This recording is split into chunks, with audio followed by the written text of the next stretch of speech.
If you've been in sales for any period of time, you've heard the idea of trust come up. I didn't trust that person, so I wouldn't buy from them.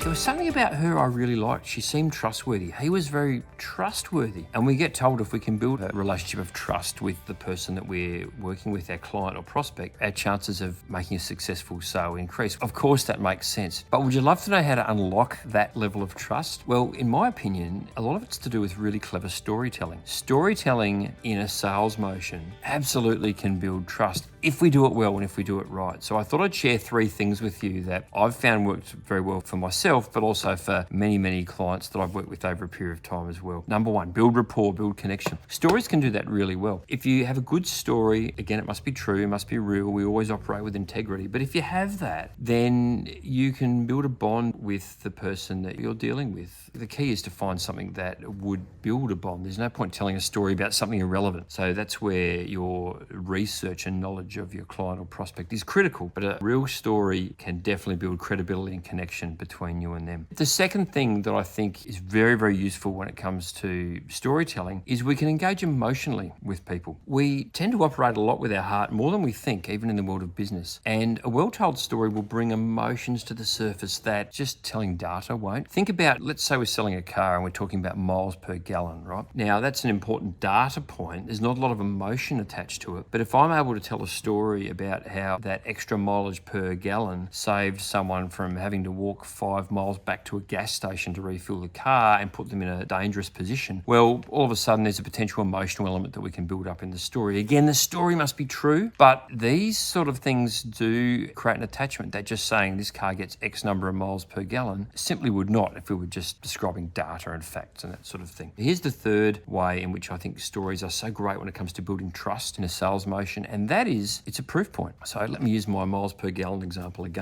I can say this car gets X miles per gallon, but if I can tell you a story about how I drove it from town A to town B and didn't have to stop and refuel, well, that's a proof point. The story itself creates a reason that what I'm telling you is correct. And again, that helps to build trust. Now, here's the trick. With storytelling, and I'm sure you'd understand this, you've probably been the victim of people telling you long and boring and irrelevant stories, so we can't be doing that. There needs to be a proper structure. There is a way to do this that makes the story not seem like you're rambling on about yourself or boring someone, but you're actually engaging in a really interesting conversation that is helpful. And again, when we're talking about a sales situation, we're helping a client or a prospect to come along and buy something that is suited to their needs, because again, we're always acting with integrity. Would you like to know more about how to do this? The Colin James method, we are experts at storytelling. We have a whole module on it because it is so important in business, in any situation, whether you're selling a car or an idea. Nice chatting. Good luck with your stories.